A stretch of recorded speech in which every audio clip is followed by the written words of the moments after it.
Բարև ձեզ սիրելի ունկնդիրներ, եթերում անկաշկանդ զրույց հեղինակային հաղորդաշարի հերթական թողարկումն է, ես դիմում եմ մեր այն սիրելի ունկնդիրների մեր One Talk YouTube-յան ալիքին նոր միացած բարեկամներին, ովքեր դեռ չեն հասցրել բաժանորդագրվել մեր ալիքին, ընդամենը խնդրում ենք նրանց սեղմել զանգակոճակը եւ բաժանորդագրվել One Talk մեր YouTube-յան ալիքին, որի համար հայտնում ենք մեր շնորհակալությունը։ Այսօր մեր տաղավարում է քաղաքագետ Լիլիթ Դալաքյանը։ Բարև ձեզ, Տիկին Դալաքյան, եւ շնորհակալություն, որ հերթական անգամ ընդունել եք մեր հրավերը եւ եկել եք այստեղ։ Տիկին Դալաքյան, սկսենք մեր զրույցը դարձյալ խաղաղության պայմանագրի այս արդեն բավականին չարչրկված խաղաղության պայմանագրի շուրջ վերջին շրջանի այս իրողություններից եւ անընդհատ քննարկվող օգոստոսի 8-ի համաձայնագրի շուրջ գոյություն ունեցող իրարամերժ հակասական կարծիքների տեսակետների մեկնաբանությունից եւ վերջին շրջանում կարծես թե Ալիևյան այդ հակահայկական հռետորաբանությունը այս առումով ավելի է ուժ եւ Ալիևը շարունակաբար թույլ տրվի ասել լեկտիաբար անընդհատ օգտագործում է միջանցք եզրույթը, որը բնականաբար չի ընդհանրում Հայաստանի անկախության եւ իրավազորության հարգում եւ չի ընդհանրում, որ սա եթե լինի, դեռ ասենք եթե լինի, որտեղ դեռ չկա, սա պիտի լինի Հայաստանի իրավազորության եւ անկախությունը, իրավազորությունը հարգելու շրջանակներում, այլ ինչ որ արտատարածքային միջանցքի հոտ է գալիս, որտեղ տեր ու տնորենը իրեն զգում կարծես Իլհամ Ալիևը եւ ասելով, որ ես իմ բոլոր նպատակներին ըստ էության քաղաքական նպատակներին հասել եմ եւ հերթական ստորացուցիչ հարվածն եմ հասցրել Հայաստանին։ Ինչ եք կարծում, ինչ է սա եւ ինչու մեր հակառակ կողմից, Ալիևին հակառակող, այսպես ասած, կողմից, հայկական կողմից բավարար չափով չեն հնչում այս ամենը հերքող փաստարկումներ։ Ճիշտն ասած, ես ստիպված եմ կրկնվել, մեր ունկնդիրները երևի կասեն, դուք էլի ասել եք նույնը, բայց փաստորեն ճիշտ ենք մենք մտածում, որ Ալիևը ուղղակի նպատակ չունի գնալ խաղաղության, բայց նա խորամանկ քաղաքական գործիչ է, նա ստացավ Վաշինգտոնում Տրամպի հետ իր այսպես կոչված հարաբերությունների կառուցում, որովհետև մենք գիտենք, որ Բայդենի վարչակազմի օրոք ԱՄՆ Ադրբեջան հարաբերությունները չափազանց դարված էին։ Այսինքն նա չէր կարող Տրամպին մերժել, նա գնաց, ստորագրեց։ Այս բանը մենք ունենք երկու փաստաթուղթ, որոնք ըստ էության հավասարազոր են, մեկը մյուսին չի բացառում։ Ես դրա համար էի ասում, որ նոյեմբերի 9-ի համաձայնագիրը պետք է հասկանանք, կա թե չկա։ Դա ժամկետ չունի այդ համաձայնագիրը, կրկնվեմ, ժամկետը վերաբերում է 4 կետին, խաղաղապահներին, ընդհանուր համաձայնագիրը ժամկետ չունի։ Իմ առաջարկն էր, եթե Նիկոլ Փաշինյանը իրոք վստահ է, որ եկել է խաղաղություն, որ Տրամպի ծրագիրն է իրականացվելու եւ ինչպես ինքը ասեց, այլևս նոյեմբերի 9-ը իմաստ չունի դրա մասին խոսել, նա այդպես ասեց, չասեց դուրս են գալիս։ Ինչու՞ չի դուրս գալիս իրավաբանորեն։ Ուրեմն Նիկոլ Փաշինյանը ունի այդ կասկածներ, այլ հարց է, որ ընտրությունների գնալուց առաջ իրեն պետք է խաղաթուղթ, որ նա ասի, ես բերել եմ խաղաղություն։ Ինքնին Հայաստանի կառավարության քայլերը սխալ չեն։ Ես շատ դրական եմ համարում իմ կողմնորոշումը ժողովուրդը գիտի, հայ հասարակությունը ամերիկյան ներկայությանը ընդդեմ ռուսական ներկայության։ Մանավանդ որ ռուսական նախագծում դա ըստ էության ՖՍԲ-ի վերահսկողությամբ ճանապարհ էր, որտեղ հայկական վերահսկողության մասին երբ խոսում էին, ռուսական կողմը ասում էր, որ այնտեղ չկա հայկական վերահսկողության մասին խոսք, այնտեղ գրված է վերահսկում է ՖՍԲ-ի կողմից։ Վաշինգտոնի համաձայնագրում գրված է Հայաստանի տարածքային ամբողջականության ինքնիշխանության սկզբունքի համատեքստում, գումարած դրան մենք պիտի տեսնենք հայ-ամերիկյան առանձին համաձայնագրում, որը վերաբերում է կոնկրետ ճանապարհին, ինչ վերահսկողություն է իրականացվելու։ Հայկական կողմն ասում է, որ դա ընդհանրապես ադմինիստրատիվ պատվիրակում է, օպերատորի դեր են կատարում ամերիկյան կողմը։ Սա դրական է։ Սակայն մենք հիմա պիտի հասկանանք, Տրամպի ծրագիրը մրցում է Պուտինի ծրագրի հետ։ Այսպես պարզ կենցաղային ասենք։ Քանի որ դեռ պարզ չի միջազգային իրավիճակում ում խոսքն է ավելի հզոր, պարզ է որ Ամերիկան իր հզորությամբ ավելին է, բայց Տրամպի քաղաքականությունը ցույց չի տալիս վերջնականորեն, որ նա կգնա Պուտինի հետ առճակատման։ Լինի դա Ուկրաինայում, կապ չունի, որ նա ինչ որ պահի հեռահար հարվածներ խոսենք դրա մասին թույլ տվել, թե Հարավային Կովկասում։ Դրա համար Ալիևի պես գործիչները երկուսն էլ պահում են։ Մի կողմից ասում են այո, խաղաղություն է մոտենում Վաշինգտոնյան համաձայնագրին, մյուս կողմից ասում են Զանգեզուրի միջանցք, Զախարովան ասում է նոյեմբերի 9-ից երկուսն էլ դուրս չեն եկել, երկու համաձայնագիր կա։ Գումարած դրան Ալիևը ամեն ինչ անում է, որպեսզի հայ հասարակության շրջանում դժգոհություն առաջացնի այս համաձայնագրերի վերաբերյալ։ Տեսեք, եթե դա իրեն ձեռնտու լիներ օգոստոսի 8-ի համաձայնագիրը, նա անընդհատ այդ միջանցք արտահայտությունը չէր անի։ Կացիր Տրամպի ուղի։ Բայց նա չմերժելով Տրամպի միջնորդությունը անընդհատ հայ հասարակությանը մեսիջներ է ուղարկում, որ դա ավարտը չի։ Ես դեռ չեմ վերջացրել իմ խոսույթը։ Եվ Նիկոլ Փաշինյանը իդեպ նրան արդեն հակադարձում է, սա ցույց է տալիս, որ հայկական կողմը գիտակցում է, որ շատ հաճախ ասում են ինչ կապ ունի, ինչ է ասում Ղալիևը, Զանգեզուրի միջանցքը դա նույն ճանապարհն է։ Բա ինչու է հակադարձում։ Հակադարձում է Ալիևն էլ չի ուղղում, չէ՞, բառապաշարը։ Դա նշանակում է, որ Նիկոլ Փաշինյանը հասկանում է եւ ասեց, որ դա տարածքային պահանջ է Հայաստանի Հանրապետության հանդեպ։ Այո, միջանցքը ըստ էության տարածքային պահանջ է Հայաստանի Հանրապետության։ Եկեք ասենք, որ այդ միջանցքը Ձեր նոյեմբերի 9-ով ասած էր։ նոյեմբերի 9-ի տարբերակը այն ժամանակ, գուցե այսպես ասենք, այն ժամանակ կար հայկական Արցախ, հայկական վերահսկողության տակ գտնվող Արցախ եւ ըստ էության եթե այդ Լաչինի ճանապարհը դարձել վերահսկվում էր ոչ թե Ադրբեջանի կողմից, այլ ռուսական FSB-ի, ռուսական զորքերի կողմից, համարժեք ինչ որ տարբերակ կար, բայց բոլոր դեպքերում, որքան ես եմ տեղեկացված, դուք ասեք, եթե ինչ որտեղ սխալվում եմ, ամեն դեպքում դա չէր նշանակում, որ եթե ռուսական FSB-ն պիտի վերահսկողություն իրականացնի, դա այսպես ասած պիտի անի ի հաշիվ Հայաստանի տարածքային ամբողջականության ի հաշիվ ի հաշիվ էր Հայաստանը, հաշիվ էր, որովհետև ըստ երբ ձեզ, ի Նիկոլ հաշիվ էր։ Փաշինյանը ազգային ժողովում հայտարարեց, որ որևէ միջանցք չկա նոյեմբերի 9-ով, ես հիմա բառացի չեմ ասում, միտքը դա է։ Ռուսական կողմը հնչեց, որ ասեց հայկական կողմն է վերահսկելու, Ռուսաստանը մոնիտորինգ է անելու։ Ռուսաստանից եղավ հակադարձում, որ այնտեղ հայկական ուժերի ներկայության մասին խոսք չկա։ Դուք նոյեմբերի 9-ը կարդացել եք, արդեն մենք անգիր ենք արել։ Այնտեղ ճանապարհների վերահսկողության մեջ չկա որևէ արտահայտություն, որ հայկական կողմը ռուսական կողմի հետ վերահսկում է։ Գրված է, այդ ճանապարհը վերահսկվում է FSB-ի կողմից։ Վերահսկվելը այլ է, բայց որպես չէ դաշնակից, չէ, Ես դեռ գիտեմ, ես իրեն պետություն դաշնակից չեմ ու կարող համարում, սա չհամարել։ մեկ։ Բայց նրանք Երկրորդը- ասում էին, որ բոլոր դեպքերում այո, մենք կարող ենք վերահսկել, եթե մեր դաշնակից պետությունը մեզ վստահել է, որ մենք վերահսկենք, բայց դա չէ նշանակում, որ դա Հայաստանի տարածքային ամբողջականության ոտնահարում է։ Տակ Արցախի դեպքերից հետո, որը ես չեմ կապում ընդհանրապես Զանգեզուրի հետ, դա անդիմության նարատիվն է։ Արցախի դեպքերը կապ չունեին Զանգեզուրի հետ, որովհետև մենք տեսանք, որ Արցախում նոյեմբերի 9-ը ստորագրելուց հետո ամենաշատ թվով գերիները վերցրեց Ադրբեջանը։ Իդեպ հիմա անդիմությունը, որ մեղադրում է իշխանություններին, ինչու՞ չեք գերիների մասին խոսում, իսկ ինչու՞ չեք դուք խոսում, թե որ երկիրն էր պատասխանատու, որ գերիներ չվերցնեին։ Ամենաշատ թվով գերիները Հայաստանից վերցվել են նոյեմբերի 9-ի համաձայնագրից հետո Ռուսաստանը լռում էր։ Հետո էթնիկ զտումը ինչ կապ ունի դա լռել, չասել որ էթնիկ զտում է տեղի ունեցել, շրջափակումը չասել որ դա Ադրբեջանը շրջափակում է եւ խախտում է նոյեմբերի 9 համաձայնագիրը։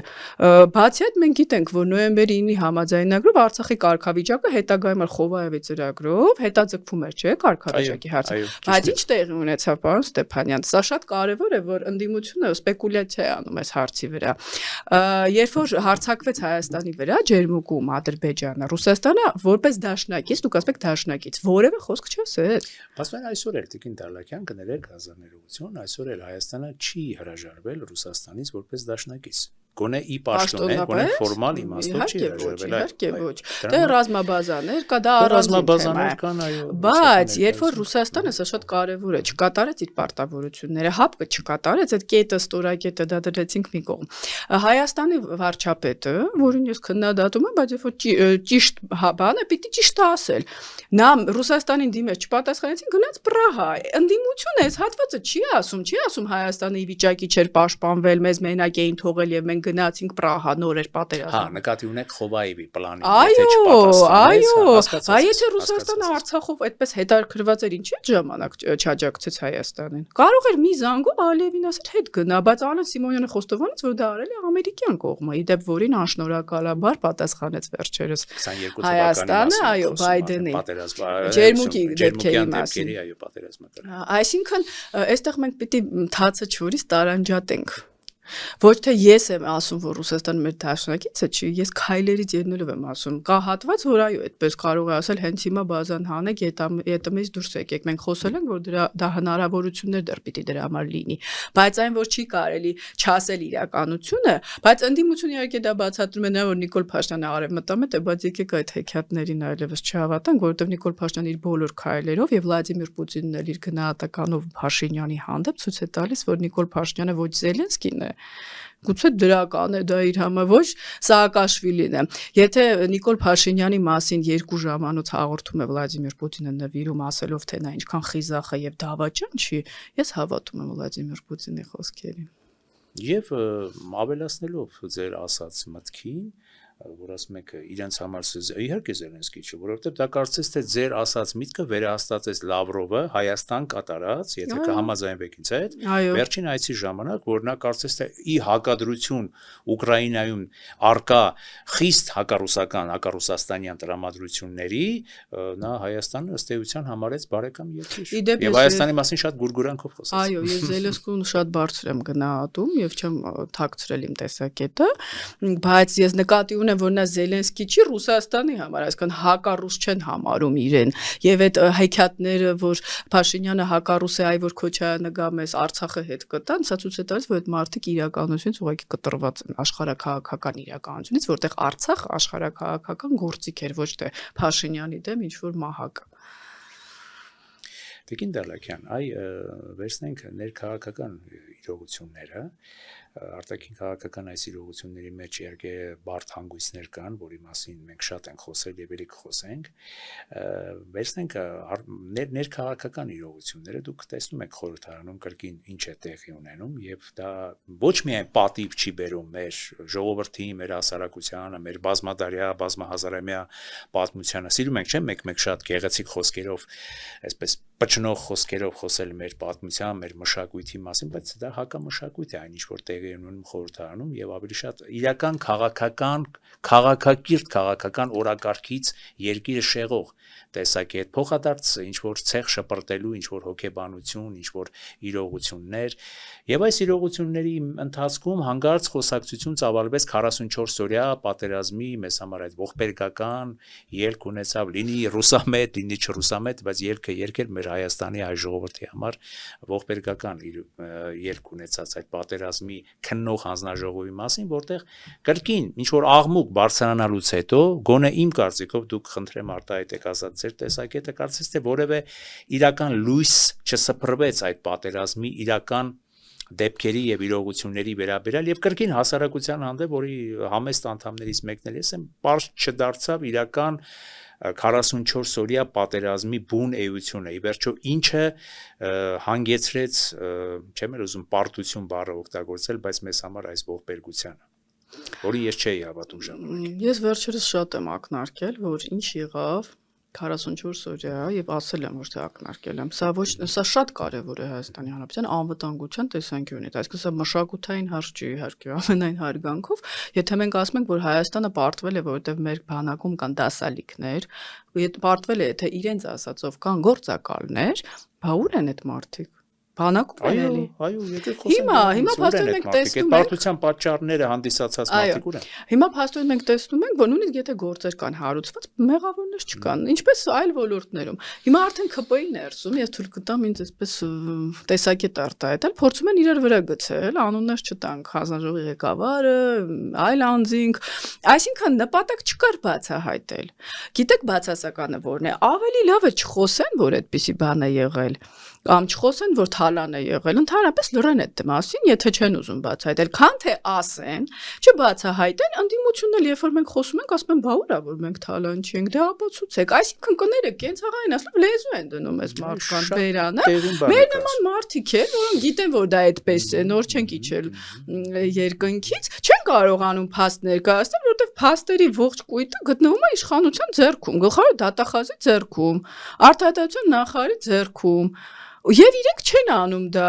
այսինքն սա ավելի բացասական է, քան ուղղակի դա արդեն հարցերից մեկն է։ Կարևորագույն հարց։ Ես ինչու եմ հիասթափված այս նոր ընտրություններով չակերտավ, որտեղ ես տեսնում եմ, որ նպատակ կա, էլի այդպես ձեռք-ձեռքի գնալ ընտրությունների։ Չագուճ, մագուճ։ Չագուճը արդեն ես չեմ ակտուալ չի։ ակտուալ չի, այստեղ մի բան եմ ես նկատում, Նիկոլ Փաշինյանը չի էլ թաքցնում, որ իրեն հարմար են այս ուժերը, օրինակ սահմանադրությունը, որ փոխում են, չէ, ինչու է այդտեղ հարց չեն դնում մեծամասնական ընտրական համակարգը վերադարձնելու մասին, որի մասին Փաշինյանն ասում էր, մարդիկ, որոնք ուզում են գնալ ընտրությունների, ստիպված պիտի այս կուսակցությունների անդամ դառնան, Հայաստանում կուսակցությունների մասին օրենքը պիտի փոխվի, ֆինանսավորումը պիտի այլ կերպ կատարվի, այս օլիգարխները, որոնք ունեն միլիարդներ, գումարը, չէ, ընտրություններին մասնակցել, ասենք իպես կուսակցություն է ստեղծում, ժողովրդին թատրոն են ցույց տալիս, մարդիկ էլ գնում են էլի, նույնիսկ ոչ մեկին չվստահելով, ընտրում են կամ այս կողմը կամ այն կողմը, որովհետև երկու կողմն էլ ծայրահեղ տարբեր դիրքորոշումներ են արտադրում, երկու այսպես աչ ու ձախ ասենք, ձախերի մեջ մեջտեղը չի լսվում։ Այստեղ ոնց եմ ձեզ հետ համաձայն, որովհետև իմ սրտից խոսեցիք, ապրեք, կեցեք, բրավո, որովհետև ինչով է մեղավոր փող չունեցող կուսակցությունը, քաղաքական գործիչը, որ պիտի փող չունենալու պատճառով խելք ունի փող չունի, այդպես էլ չէ լինում։ Փողն էլ գտանք, ասենք թե, բայց երբ ամբողջ լրատվական դաշտը բևեռացված է ինչ առումով, ինձ սպառնում են, ինձ ուզում են ոչնչացնեն, պատերազմ կարող է լինի, մեզ ընտրեք, թե չէ պատերազմ կլինի, մարդիկ այդ երկու ծայրահեղ բաների մեջ էլ չեն լսում, ծրագիր, ռազմավարություն, հա, ձեզ շատ սիրում ենք, բայց դե պատերազմ կարող է լինի, ՔՊ-ին ընտրենք, այս կողմն էլ հակառակը, լավ եք խոսում, բայց դե այն կողմը թրքասերներն են իրենց ասած, գոնե այս կողմը տղամարդիկ են, վատն են, լավն են, այսինքն ու գնալով մարդկանց վստահությունը բոլոր ուժերի հանդեպ հարցումների համապատասխան շատ ցածր են, երկուսի հանդեպ էլ, եւ ես մտածում եմ ժողովուրդը ուղղակի չի գնալու ընտրությունների, Երևանի նման, շատ ցածր է լինելու, այսինքն առավել ագրեսիվ հատվածն է գնում քվեարկելու եւ այսպես իրենք հազիվ ինչ որ շեմ հաղթարելով էլի գնում են խորհրդարան։ Ես ինքս շատ հիասթափված եմ, ես փորձել եմ աջակցել, խոսքով էլ, դատապարտել, դրական բանը լինում է ասել, բայց եթե ես նկատում եմ, որ ամեն ինչ արվում է, որ մի հատ էլ նոր ռուսամետ ուժ ստեղծվել է եւ գնալու է խորհրդարան, վստահ եմ, այսինքն ինչի համար պիտի այս թատրոնի մեջ մարդիկ, որոնք անկեղծ են եւ իրոք իրենց երկրի մասին են մտածում, գնան այս թատրոնի մեջ մտնեն 7 տարի Դուք պատկերացնում եք 7 տարի, հեսա կլռանա 8-րդը, դա Ամերիկայի նախագահի 2 ժամկետ է։ Մենք որևէ արդյունք չենք կարողացել։ Էլի բոլոր մեր ընտրությունների ժամանակ եղել է 2 թեմա՝ խաղաղություն, պատերազմ, ուրեմն նախկին, ներկա, թալան, թրքասեր։ Այո։ Մենք 7 տարի է, ասում ենք, եթե չընտրենք ներկային, նախկինները կգան։ Այսինքն, բա դուք ի՞նչ եք արել, որ չգան։ Լավ, մի ընտրության ժամանակ աջակցեցինք, մահակ էիք ուզում, տվեցինք, հաջորդ ընտրությանը աջակցեցինք, մահակ էիք ուզում։ Հիմա էլի այդ մահակում նկարվում եք։ Այսինքն, ես ում հասկանամ, եւ կարող է ինչ-որ հատված լինի, ասի, ես ինչ ես ասում, մեր վարչապետը բան, դե պուակն էլ աշխատում է, բայց եթե մարդիկ իրոք որևէ շահ չունեն եւ իրոք անկեղծ խոսում են եւ ասում են բաներ, որ իրենք չեն կարողանում հակադարձել, որևէ փաստ թող հակադարձեն, թող ասեն այդպես չի, թող ասեն մի հատ գեներալ ենք պատժել, մի հատ լուրջ դիրք հանձնած գեներալ ենք պատժել, գործերը կան։ Քոչարյանի վրա էլ կա հիմա մարդը գնում ընտրությունների, չի կարելի։ Մոլդովայի օրինակն եք բերում, ասում եք, տեսակ ոնց հաղթեց, դա դեռ մի կողմ Ռուսաստանը էլ ինչ կարող է անի, բայց այդ կինը 4 հատ կուսակցություն է արգելել, իդեպ օրենքով։ Անօրինական ռուսական փողեր էին լվանում եւ հատուկ BBC-ն այդ ռեպորտաժ էր, չէ, ֆիլմ էր նկարել։ Այսինքն դուք ասում եք, որ այդ մարդիկ ագենտ են, ձեր բառերով, ռուսական փողերով են առաջնորդվում ու իրենք գնում են ընտրությունների մի բաներ շատանում են։ Հիմա հարց ենք տալիս այդ խմբին ժողովրդին, որոնք ասում են, ոչինչ, այս անգամ էլ աջակցենք, թե չէ նախկինները կգան։ Իսկ գուցե ուզում ենք, որ նախկինները գան, բայց ընդդիմության տեսքով։ Իսկ գուցե նախկիններն էլ գիտեն, որ իրենք միայն ընդդիմություն են լինելու, որովհետև եթե լիներ այլ իշխանություն, իրենք ընդդիմություն չէին լինելու։ Այդտեղ չէին նստելու։ Հիմա ասել էր, չէ, Նիկոլ Փաշինյանը կներեք բացահայտորեն ժամանակին ասել էր, չէ, քանի ասել էր, կասեմ կոնկրետ հանրապետականների վերաբերյալ, որ քանի դեռ հանրապետականը իմ ընդդիմությունն է, իմ վիճակը փայլուն վիճակ է լինելու։ Ես կասեմ ինքը ընտրել է իրան ընդդիմություն Քոչարյանին։ Եվ դրա համար Սերժ Սարգսյանը իսկ Արցախով չի մասնակցելու, որովհետև նա ավելի ատելի է։ այդ վախի բանը ավելի աշխատում։ Սերժ Սարգսյանը իհարկե եթե իր փեսան չխառնի, իր քարտերը, որը միշտ է խառնում, իր դեմ, Սերժ Սարգսյանը դե խառնել է, հիմա էլ է խառնում։ Իր թիմում անդամներ ունի, որ իր դեմ են աշխատում, ոնց որ 13 թվականին եւ 15-ին, բայց այդ իր խնդիրն է, ես փաստաբանը չեմ, ամենայն դեպս ժամանակն սովորել սխալների վրա սեփական։ Եթե ոչ, Սերժ Սարգսյանը դրանից է նեղվել, որ ժողովուրդը գլխավոր ընդդիմություն Քոչարյանին է տեսնում։ Ժողովրդի այն հատվածը, որը չի քվեարկում Նիկոլ Փաշինյանի օգտին։ Բայց ես չեմ կարծում, որ Քոչարյանը ինքը որևէ մեկնաբանություն չանելով իր անձի մասին, ես կարծում եմ, որ հիմա 2021-ը չի։ Քոչարյանը 2021-ին, եթե կհամաձայնվեք, բոլորովին այլ իրավիճակում էր, ինչ որ մի մարդկային, ինչ որ մի թվականակի համար փրկի չէր, գուցե։ Նախ ամեն որովհետև պատերազմն էր, այդ դերում։ բայց հիմա ինչպես պետք է պահել։ Հիմա շատ ավելի վատ է երևի Քոչարյանի վիճակը, ես տեսնում եմ, շատ ավելի է մաշվել գուցե։ Որովհետև եւ ինքն էր խոստովանում, ինքը ասելով, տեսեք, ես ասուլիսներից մեկում ասել չէ, ես կողմ քաշվեցի, որ նոր ուժ գա Սրբազանին եւ այլն ակնարկելով, բայց դե տեսեք ինչ եղավ հիմա, դե ես էլ ընդհանրապես եկել եմ ասուլիս եմ տալիս։ Նախ Սրբազանին իրենք վարկաբեկեցին, իրենք իբրև կողմ են քաշվել, բայց իրենց անդամները հարավակներ են, ժողովուրդը միամիտ չի, էլի, լավ Քոչյանը չի գալի, տղան է գալի, ինչ որ Քոչյանը կապ չունի, մենք ո բան չենք, երեխա չենք։ Երկրորդ էլ Քոչյանի ձայները որտեղից են գալիս, գումարներից, Հայաստանը աղքատ երկիր է, գումար բաժանելով, հիասթափվածներից Նիկոլ Փաշինյանից, այդ մարդիկ այլընտրանք չեն տեսնում։ Երրորդը Ռուսաստանի աջակցությունից։ Բացի այդ, այս իշխանությունները ամեն ինչ անում են, այսինքն եթե իրենք անընդհատ Քոչարյանին պահում են լրատվական դաշտում, իրենք են պահում։ Այսինքն ես լինեի, եթե իրականում չէի ուզենա, որ Քոչարյանը ռեյտինգ ունենար, թեկուզ 1%։ Այսինքն գալիս են անընդհատ էլի նույն բանն եք ասում, Պապլավոկը մարտի 1-ը հոկտեմբերի 27, անգիր է։ Ինչքան կարելի է։ Եթե այդպես է, թող ձերբակալվեր։ Ուրեմն եթե կներեք Տիկին Դարլակյան, այսպես չեզոքության դիրքերից ասեմ, եթե ձերբակալված չի, դատված չի, նստած չի, փաստարկված ամեն ինչով, ուրեմն ինձ համար ինքը հանցագործ չի։ Բա վատը դա է, իրենք ոչ միայն իրան չեն ձերբակալում, մի հատ էլ մարդը արդարացվում է։ Հիմա ինչ ասի ժողովուրդը։ Դուք եւ ես ինչ ասենք այս դեպքում, ասենք սովորական չեզոք մարդիկ այսպես։ Ես ընտրություններին ժողովուրդը ցածր մասնակցություն պիտի լինի։ Ես էլ եմ կարծում։ Հիասթափությունը չեք կարծում, որ շատ է ամեն դեպքում։ Որպես հայ մարդիկ, բարձ մարդիկ խոսենք։ Ես շատ եմ հիասթափված, ու Քոչարյանի չեմ հիասթափված, ես Քոչարյանին 20 տարի գիտեմ իր գործունեությունը, բայց այս իշխանությունը միանշանակ եւ այլևս որևէ մեկը չի կարող ասել, ինչու՞ չեք աջակցում։ Ինչին աջակցենք, այսինքն իրենք գնան իրար հետ տենդեր շահեն, իրար ձեռք լվան, անկախ մարդիկ էլ գան, աջակցեն իրանց ընդդեմները, այդ ոնց է տենց ստացվում։ Եթե տնտեսական, եկավ տնտեսականին, չէ՞, կներեք կառուցված տնտեսական այդ տենդերներից խոսեցիք, արդյոք փոխվեց այս 7-8 տարիների ընթացքում տնտեսության կառուցվածքը հիմնովին Հայաստանին։ Հարց։ Ես իմ սոցիալական ցանցում գրել էի, որ ժամանակին հայկական ժամանակը Լինսի հիմնադրամից երբ խոսում էր եւ ասում էր որ գումարներ են գողացել, հիմա Քոչարյանի խնամի, որ այդ հիմնադրամով ճանապարհ է, էլի կառուցում է։ Ես չեմ ուզում ժամանակը չի յուրաքանչյուր գործով սենց մի հատ նյութ գրես, մարդիկ կարդան, հասկանան, այս ինչ է կատարվում։ Դրա համար էլի եմ ասում, ես իմ խղճի առաջ օրինակ ես շատ հանգիստ եմ եւ այլևս ժամանակը չի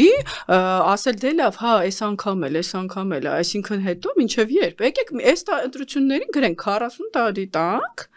ինչքան է պետք, եթե այս տեմպերով դա հումոր չի, այս տեմպերով որ գնա հաշվենք քանի տարի է պետք յուրաքանչյուր գործով, պետք է Քոչարյանն 120 տարի ապրի։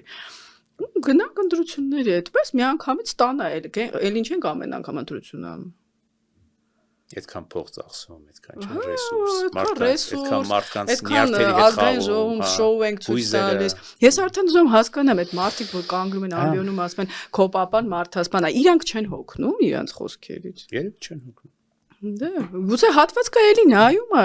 իդեպ ես այդ ժողովրդին չեմ մեղադրում։ Ես բացասական չեմ լծված այդ մարդկանց հանդեպ։ Մարդկանց վրա ազդում է, տեղեկատվական պայքար է դա։ Տեղեկատվական տերոր է դա։ Ես չեմ նեղանում, չեմ վիրավորվում, նեղանալը քաղաքական կատեգորիա էլ չի, բայց որ շատ հաճախ խոսում են, չեն հասկանում այդ մարդիկ, իրանք պարտավոր չեն հասկանան։ Հասարակ գյուղացին գյուղում պարտավոր չի մտնի շախմատի մեջ, հասկանա ով ում հետ է աշխատում։ Մտածում է, ահա մարդը որ քննադատում ուրեմն իր դեմ է։ Մի բան կանի, ժամանակը չի, մեղ կա, եկեք աջակցենք, այդպես չի։ Մարդը վարչապետը սուպեր լիազորություններ ունի, այդ կոստյումը դա Սուպերմենի վրայով է կարած։ Այդ լիազորություններով Տրամպը, չգիտեմ, ասենք, այդքան լիազորություն չունի։ Եթե մենք ասենք, դե վարչապետը մենակ է, չի կարող։ Նախ ինչի է մենակ։ Ուր է իր թիմը։ Իր թիմը իր հետ է, թե իր թիմ չկա ինքնա թիմը։ Ես կարծում եմ իր թիմը իր հետ է։ Դուք ինչ կարծիք Չէ, ունեք։ այսպես է խնդիրը, թիմ ունենալը, որ իր հետ է այլ հարց է, թիմ չունենալը, ղեկավար մի հոգի լինելը, ուղղակի ունենալ ՔՊ-ի անդամներ, միտքը հասկանում եք։ Թիմում մարդիկ կան, որ կարող են հակադարձել, տեսակետ ունենալ, կան այդպիսի մարդիկ։ Չգիտեմ։ Կարող գուցե կան, բայց չեն հակադարձում։ Դա առողջ չի։ Այսինքն Բայդեններ ուներ թիմ տարբեր կենտրոններով։ Յուրաքանչյուրը իրար հետ պայքարում են առողջ օրինակ ծրագրեր են դեմոկրատական երկրում ծնվում։ Ես ում հասկանամ, այս թիմում ՔՊ-ի կան այդպիսի մարդիկ, որ կարող են Նիկոլ Փաշինյանին ասել, օրինակ, պարոն վարչապետ, ամենայն հարգանքով, այսպես չի, այսպես է։ Դա շատ ցավալի է, որ չկան։ Ես չեմ կարող ասել, որ կան։ Ես չեմ հավատում, որ ինչ-որ մեկը կարող է ասի, ես համաձայն չեմ ձեր այս տեսակետի հետ։ Տեսեք, եթե տնտեսության կառուցվածքը նույնն է մնացել ըստ էության, ինչքան էլ նախկիններին, ասենք, այսպես պատկերացնենք, մի պահ խոսում ենք չսիրելու ամենախորապես չսիրելու տեսակետից։ Նույն նախկինների բիզնեսմենները,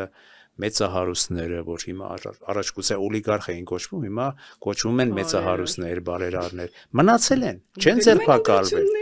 Փաստորեն ցույց է տալիս, որ ամեն ինչը ճիշտ է եղել։ Բաց դա է խնդիրը։ Բոլորը լավ մարդիկ են, Խաչատուր Սուքիասյաններ, Գուրգեն Արսը, բոլորը հրաշալի մարդիկ են, նրանք այն ժամանակ էլ էին, չէ, իշխանությունների հետ շատ սերտ աշխատում եւ խնդիր չունեին, միշտ, չէ, եւ ոչ մի խնդիր չունեին։ Բայց այն ժամանակ, ասենք, եկավ այն ժամանակ ժողովուրդը ասում էր, այ իրենք թալանչիական վարչակարգի բիզնեսմեններն են, օլիգարխներն են։ Բա եթե թալանչիական վարչակարգի օլիգարխներն էին, բիզնեսմեններն էին, կար այսպիսի բևեռացում ժողովրդի մի մասը շատ վատ էր ապրում, արտագաղթ եւ այլն, ասենք։ Բա հիմա ինչու այդ թալանչիական վարչակարգի, այսպես ասած, հիմքը հանդիսացող մարդիկ ձերբակալված չեն, պատժված չեն։ Եվ ամենածիծաղելին այն է, որ կյանքի ընթացքում 50 անգամ թիմ փոխած մարդիկ ինչ որ մեկին կարողանում են դիտողություն անել, ինչ որ թիմ փոխելու համար, չանադառնամ։ Ես չեմ կարող հիմա ձեզ որևէ բան հակադարձել, եւ ցավալին դա է։ Հիմա ասում են օլիգարխ չկա, որովհետեւ օլիգարխը խառնում է քաղաքականության հետ։ Բայց էլի մասնակցում են այդ Սամվել Ալեքսանյանը օլիգարխ չի։ Ասենք առարկայական այսօր խոսենք, որ մասնակցելու են հեսա խոշոր սեփականատերեր, բա ուրեմն օլիգարխ է, եթե քաղաքականության մասնակցում։ Հիմա արդար է, մենք ձեզ հետ կարող ենք շաքարավազ հավասար պայմաններում ներկրենք, ինչպես ներկրում, ասենք, Սամվել Ալեքսանյանը, փոխվել է տնտեսության կառուցվածքը։ Ես նույնիսկ ավելին ասեմ, այդ մարդիկ էլ ում հանդեպ քրեական գործը հարուցված Հայաստանում չեն, ուստեղ ֆինանսավորում են կայքեր։ Այսինքն էլի մասնակցում են քաղաքականությանը։ Այո։ Ռուսաստանից են մասնակցում, ինչ կապ ունի։ Եվ դուք իրենց հետախուզումը դադարեցրել եք։ Չի կարելի, սուտը շատ վատ է, ավելի լավ ասեք, մենք չենք անելու։ Ժամանակ չունենք, մենք այլ խնդիրներ ունենք, էլի կհարգվի, քանց թե ամեն անգամ գալ, քան թե ասել այս անգամ վերջ։ Կոպեկ, մենք հո պարապ չենք 7 տարի կոպեկ բերենք։ Էլ ժամանակ չունենք, մենք մեր պատերազմը կարող է ամեն րոպե մեր դուռը թակի։ Չլավ, ասենք կոպեկ էլ Տիկին Դալաքյան, եթե վերցնենք, եթե 7 տարի մեկ մի ռենջ մեքենա պիտի վերադարձվի, չէ՞, հետո հաջորդ 7 տարում դարձյալ մի ռենջ մեքենա պիտի վերադարձվի, ռենջ, չէ՞։ Տենդերով հա մի հատ ապրեք, իմաստը որն է։ Մենք հասնենք բարեկեցության, չէ՞։ Մենք կարևորը բարեկեցությունն է, կարևորը որ մենք նաև մեր նման մարդիկ էլ հասարակ մարդիկ մնան եւ ապրեն ընդամենը Հայաստանում ունենան ինչ-որ վիճակ։ Ախad երկիր է, բյուջեում փող չկա։ Բայց այդ որ բերեք, դա գիտեք ինչ բյուջե է, դա բյուջե է։ 30 միլիարդ եք ասում, դա լուրջ բյուջե է, դե թող բերեն։ Դրանում էլ ասենք Ամերիկան կամ Ռուսաստանը կամ Թուրքիան անգամ կամ Ադրբեջանը մեղավոր չի, եթե դու չես կարողանում քո ներսում կարգ ու կանոն հաստատես ու օրինական իրավական պետություն ստեղծես։ Էլի շատ հաճախ Պուտինը չի թողում։ Այսինքն դուք ամեն օր ասում եք մենք դարել ենք անկախ երկիր։ Մենք Ղարաբաղը կորցնելով գոնե ձեռք բերեցինք ինքնիշխանություն։ Բա ո՞նց է Պուտինը ձեզ ասում, ես չեմ հասկանում։ Ուրեմն չեք ձեռք բերել։ Կարող է վաղը Պուտինն ասում է մի կռվի Զանգեզուրը տուր։ Այսինքն Պուտինն է որոշում ձերբակալը, ով չէ, ինչ հեքիաթները, կամ որ դուք ապացուցեք, որ նա գող է, օրինակ, Պուտինը պիտի իր հեղինակությունը չեղած ավելի իջացնի Հայաստան, մասի ոչինչ բաց թող որ գող է, այդ հեքիաթը Պուտինը չի թողում, հերիքա, հա։ Պուտինը չի թողում, նոր բան է, Պուտինը Քոչարյանին չի թողում ձերբակալի։ Ժողովրդական խոսքը ասում են արտը խախուտ, մահանան կարկուտ, չէ, երևի թե հիմա եթե արտը խախուտ է, ինչ մահանա, ինչ պատճառ ասես, չէ, երևի կբերի։ Մի նախադասություն հիշեցնեմ, երբ Սերժ Սարգսյանը բողոքեց, որ Ռուսաստանը Ադրբեջանին զենք է վաճառում, ավել քան, ասաց դու էլ գնի։ Թող չգնա, նու դա չասած հասկացվեց, մի գողացեք, դուք էլ եկեք առեք, հա, ճիշտ է ասում։ Իհարկե դաշնակիցը չպետք է վաճառի, բայց որ տենց խորանում ես, ինչի՞ չես դու էլ գնում, փող չունես։ Հետաքրքիր է, բյուջեում փող չկա, բայց խաղալու համար կա։ Կամ դղյակի։ Ինչ է լինելու սրա վերջը։ Ձեր այս լավ կարծիքների, տեսակետների, մտքերի փոխանակումից հետո մեջը sense անպատրաստից ինչ է լինելու սրա վերջը։ Մի ներկայացում կար, շատ ժամանակին հիշում եմ, որ ամենավերջում ներկայացման այսպես շատ ռետորական խորհրդավոր ձևով հերոսներից մեկը ասում է. ինչ է լինելու սրա վերջը։ Գիտեք, ես այսպես խելացի դենք չեմ ընդունել եւ ասեմ այս է լինելու, որովհետեւ երևի կյանքում առաջին անգամ որևէ մեկը միջազգային իրավիճակից ելնելով Հայաստանը միշտ միջազգային ազդեցություններին է, չէ՞, ենթարկում փոքր երկրները 20 թվականին էլ որևէ մեկը նույնիսկ Տրամպը չի կարող ասել ինչ է լինելու սրա վերջը։ Բայց այն ինչ որ մեզնից կախված է, մենք պիտի անենք։ Իսկ եթե մենք ասենք, տեսնենք հանկարծ ով է հաղթելու նրա հետևից էլ վազենք, գլոբալ պատերազմում, դա շատ սխալ է։ Դու քոնը պիտի անես, դու քոնը պիտի ստեղծես։ Հիմա այսօր ով էլ քննադատի Զելենսկուն նույն, ես ինչու եմ դա բարձր գնահատում իր քաղաքականությունը, որովհետև հա, մի հատված ասես թող չպայքարեր, թող տենց դառնար ինչ որ Յանուկովիչի նման տենց կացորդ։ Որոշել է այդ ժողովուրդը, որ պայքարում է, դա մեր խնդիրը չի, իրենց նախագահան ունի շատ բարձր հեղինակություն, Տրամպից էլ բարձր է իր հեղինակությունը, դա ամերիկյան հարցումները։ Որևէ մեկին չի ձերբակալում հանրահավաք անելու համար ի տարբերություն Պուտինի։ Իրենք որոշեցին պայքարեն, այսօր ՆԱՏՕ-ն ասում է մեզ կօգնեք մի հատ ԱԹՍ արտադրենք։ Այսինքն 4 տարում այդ պետությունը, որը կռվում էր աշխարհի ամենամեծ բանակի դեմ, երկրորդ։ Ինքը արդեն զենք է վաճառում ՆԱՏՕ-ի, ԱՄՆ-ին ԱԹՍ է վաճառում։ Հարգեք, չհարգեք, դա է։ Հիմա մենք մեր աշխատանքը անենք, մենք մեր դիմադրողականությունը բարձրացնենք, մենք մեր տնտեսությունը զարգացնենք, այս զարգացումը երկրորդային շուկայի առևտրի հետևանքով է, որ սանկցիա չլինի, ԵՏՄ-ում էլ չլինենք, մենք զարգացում չենք ունենա, մենք Ռուսաստանի հետ առավել ենք խորացրել մեր հարաբերությունները, չնայած իբրև դիվերսիֆիկացում ենք անում։ Բայց ամեն անգամ հպարտանում ենք, որ Ռուսաստանի հետ մեր առևտրի ծավալը աճել է։ Մի երկրի, որը առևտուր անում է այդ մի քանի անգամ ավել, որովհետև սանկցիաների ներքո է, իսկ եթե չլինեն այդ սանկցիաները։ Եվ սա չի հակասում այն մտքին, որ ասում էր վարչապետը, որ ես եկա վարչապետ դարձա որպես ֆորպոստի վարչապետ, հիմա 2025-ից արդեն անկախ պետության վարչապետ։ Եթե անկախ պետության վարչապետ ես բակո տնտեսության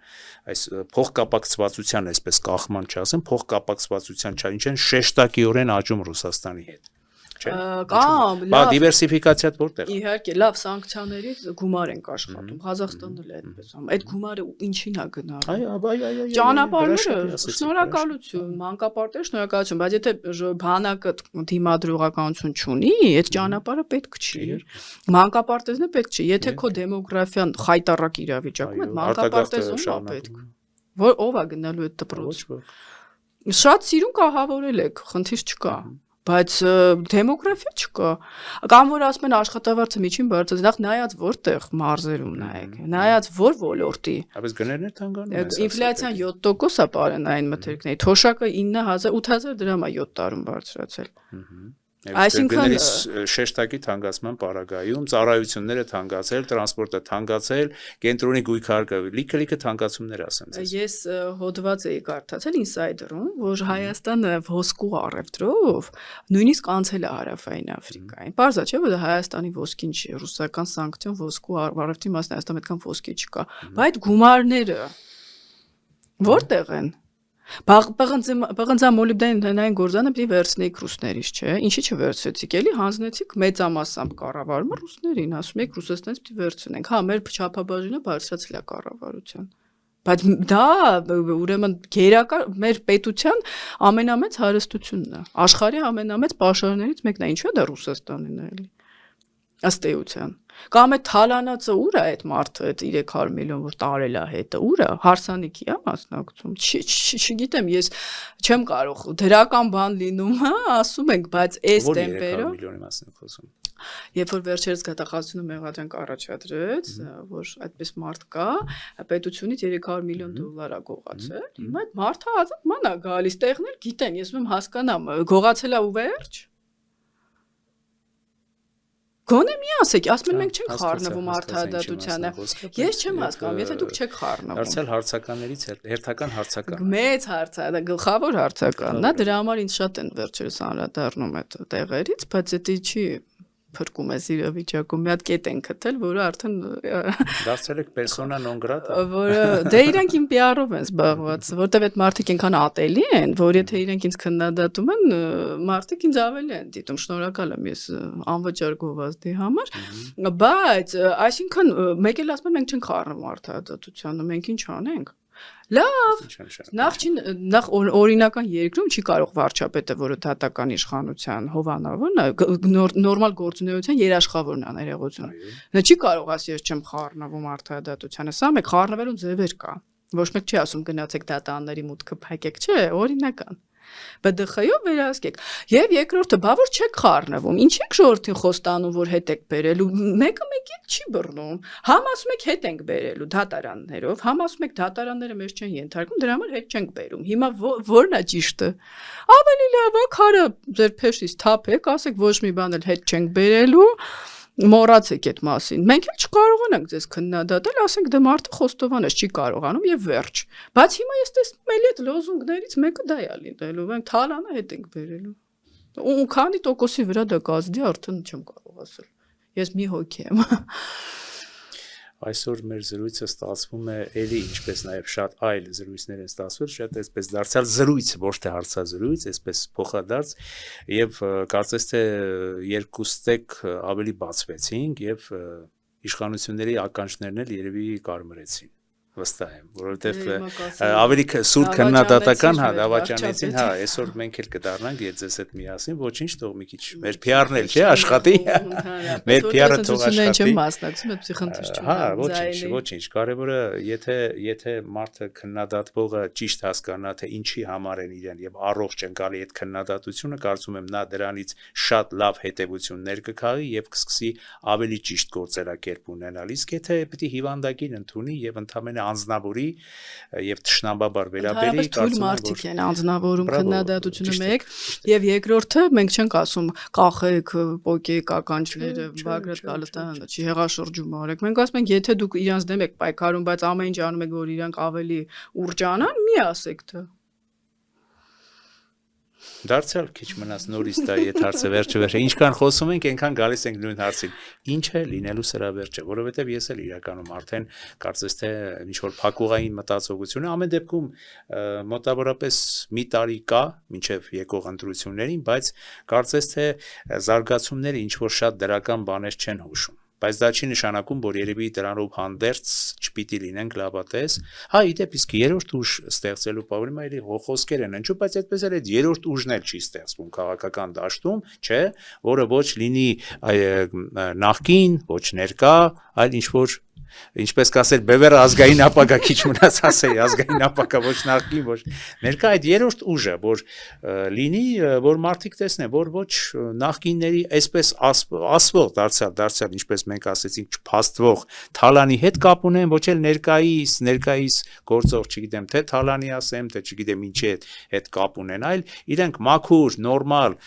զուլալ մարդիկ են եւ եկել են երկրում ինչ որ իրական խորքային բան փոխելու համար կա այդ երրորդ ուժը կլինի ինչ եք կարծում Նախ եթե ճիշտ եմ հասկանում արտահերթ ընտրություններ չեն լինելու որովհետև ես մտածում եի Փաշինյանը տեսնելով որ այս խաղաղության օրակարգը կարծես տապալվում է Ալիևի բառերով կարող է արտահերթ անի որ էֆեկտը դեռ աշխատում է որ այս խաղաղություն են բերել տեսնենք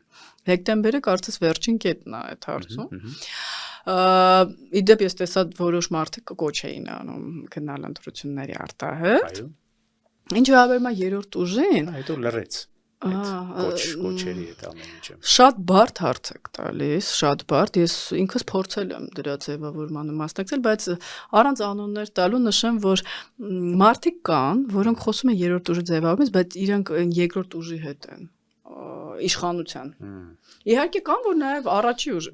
համարակալում եմ, նկատի չունեմ, որ հեղինակությամբ այս կամ այն ուժերի հետ են։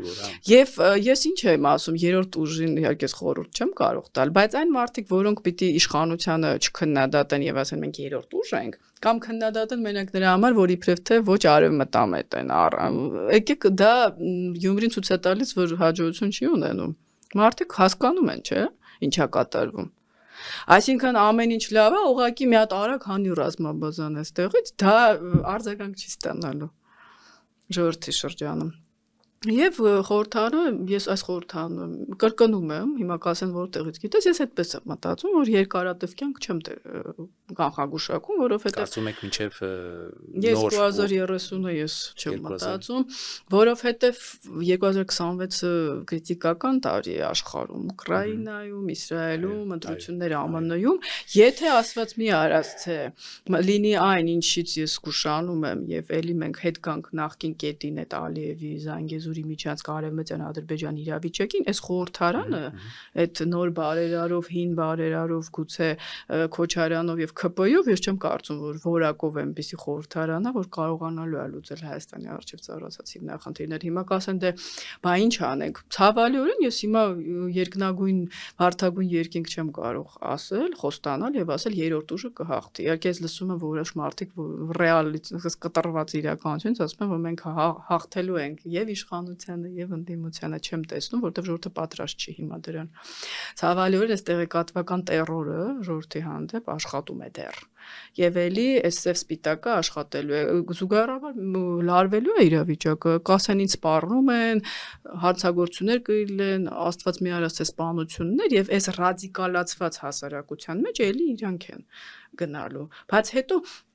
ախր իրենց թվում է դա ավարտն է։ Մինչև այսօր ընտրություն չկար, բայց Հայաստանը անընդհատ турբուլենտ վիճակում է, չէ՞, անընդհատ ասում եք հեսա պատերազմ է, հեսա խորհրդանի ձևավորումից հետո չի ավարտում, սկսվում է։ Դուք որպես իշխանություն եւ ընդդիմություն պիտի կարողանաք այս երկրի առջև ծառացած խնդիրները լուծել, ոչ թե իրար հետ գզվռտոցի մեջ մտնել։ Եթե չեք լուծել այդ խնդիրը, դավաճանան եւ այլն, բայց հերթում չեն կամ գող են, ուրեմն դուք երկուսով պիտի մեր խնդիրները լուծեք։ Կարող եք թե չէ, դա մեծ պատասխանատվություն է, ես ինքս դժվարանում եմ։ Տարբերակ առաջարկներից մեկը ասեցիք, բայց ես կարծում եմ, եթե այս հեղեղուկ վիճակը, նաև ձեր մտքերը ինձ բերեցին հետևյալ մտքերին, եթե այս հեղեղուկ, անորոշ, անհասկանալի վիճակը լայն առումով շարունակվի, դարձյալ մենք կմնանք որպես երկիր կախված արտաքին գուցե իրողությունների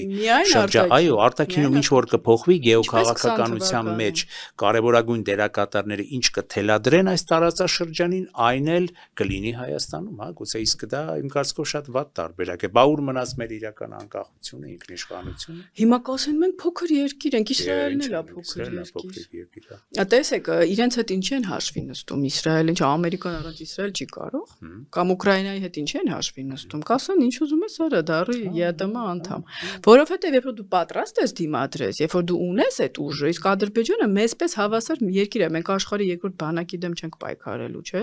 Ռուսաստանը մեզ վրա չի հարձակվի, լավ, տնտեսությունը կխեղդի, չգիտեմ, նախկիններին կաջակցի, բայց լավ է, սահմանել չունենք, Ադրբեջանը ավելի շատ մտածելու բան ունի այստեղ։ Եթե մենք կարող ենք, միշտ ասում եք հաղթել ենք, չէ՞։ Ուրեմն դուք եղեք այնքան, որ կարող եք Ադրբեջանի հարցերը լուծել, մնացած դաշնակիցները կհայտնվեն, որովհետև տարածաշրջանում այս բազմաբևեռ աշխարհը ինչով է նաև դրական, շահեր կան տարբեր։ Եթե այն ժամանակ երկու հատ երկիր էր կամ մեկ, եւ ցեղասպանության ժամանակ մեկ նույնիսկ գեոպոլիտիկ երկու երկիր էին, հիմա բազմաբևեռ աշխարհ, այսինքն պետք է բոլորի շահերը համադրելով դու էլ կարողանաս Ալիևը այդպես արեց 20 թվականին, հասկացավ ում հետ է իր շահերը առավել համընկնում եւ գործեց։ Մենք չունեինք դաշնակիցներ, հիմա ասում ենք մեր կարևորը իրական դաշնակիցներ են, այո, բայց արդյոք մենք ունենք իրական դաշնակիցներ, արդյոք մենք իրենց հետ խոսել ենք այն ռիսկերի մասին, որ կարող է մեր առջև ծառանան, արդյոք ինչ են իրենք մեզ պատասխանել, ես անդամ չեմ կառավարության, չգիտեմ, իրենց ինչ են ասում են եղավ մենք ձեզ կաջակցենք, կամ ասում են այսքան կարող ենք աջակցել, դա ընդհանրապես չենք կարող։ Ես Նիկոլ Փաշինյանը Եվ այս ոչ մի կողմը ծրագիր չունի։ Մի կողմն ասում է խաղաղություն են բերելու, մյուս կողմն ասում է դու թրքասեր ես։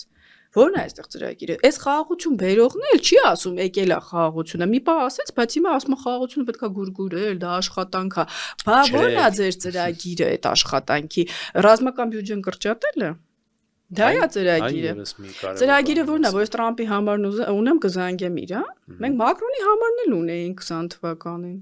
Պուտինին էլ ունենք, հետո Ալիևն էլ ունի, այսինքն, չգիտեմ, եւ բարթանում է իրավիճակը երկու շատ բացասական 3 խնդրով։ Իրան,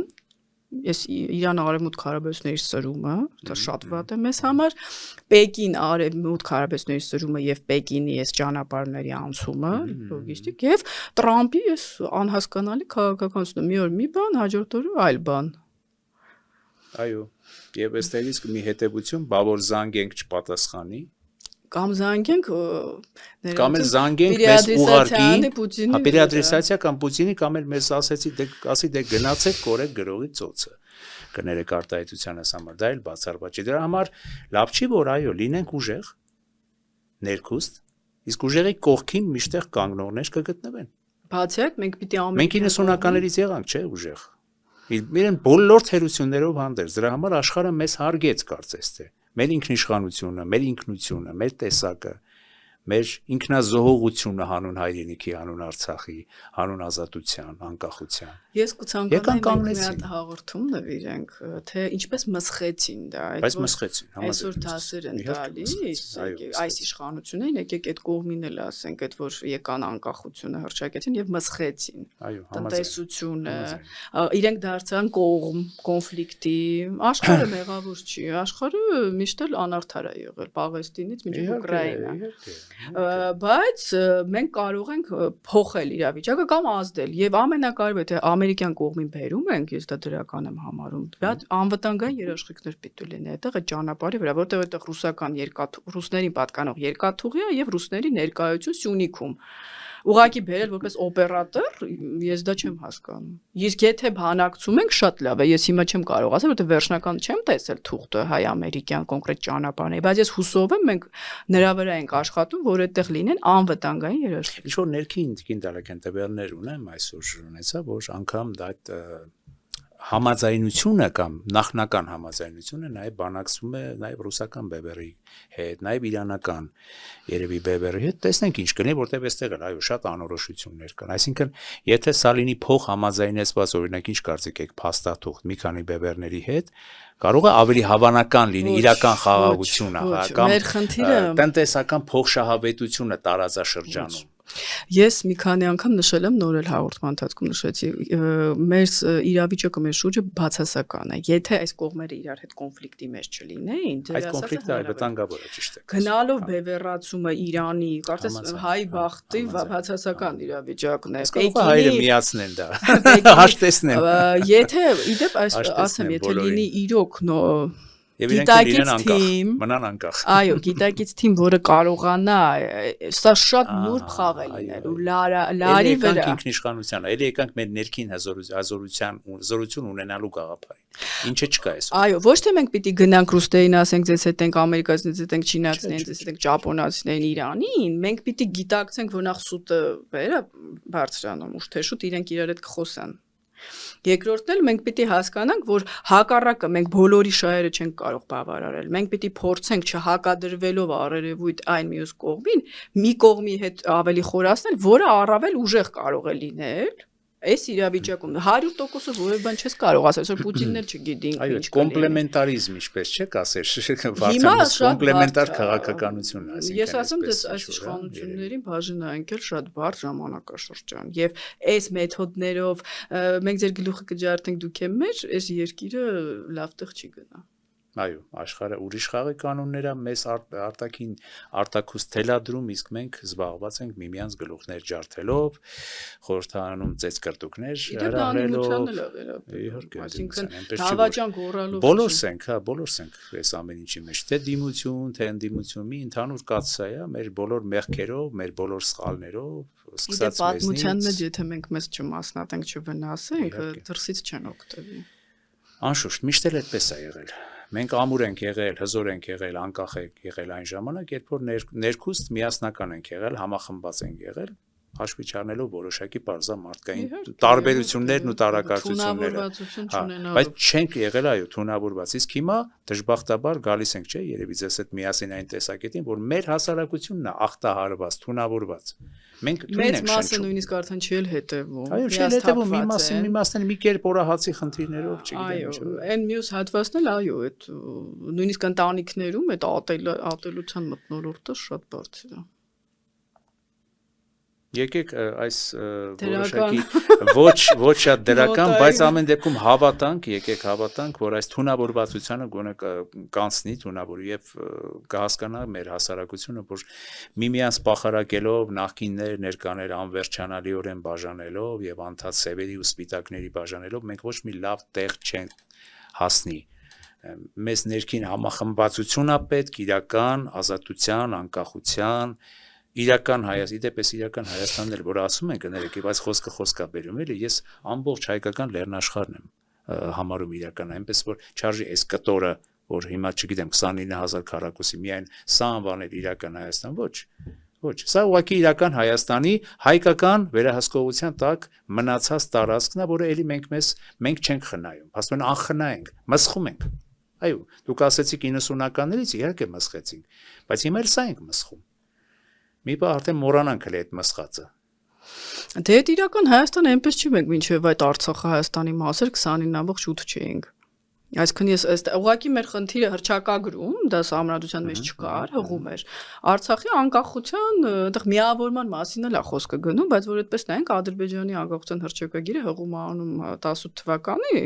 անկախության հռչակագրի համանդրությունը եւ այնտեղ մեր տարածքները ամբողջը ադրբեջանական է։ Այնպես որ այստեղ հռչակագիրը խնդիր չի, բայց Արցախը մենք անկախ էինք ուզում տեսնել, այլ հարցը որ որևէ քայլ դրա համար չի արվել։ Որտեղ Լևոն Տեր-Պետրոսյանը որ ժամանակին գրում էր, որ մենք դաշնակից չունենք, այդ հարցում մեկ էլ պարզել է, որ Ռուսաստանում մեր դաշնակիցներ ուղղակի Փաշինյանն էր վատը։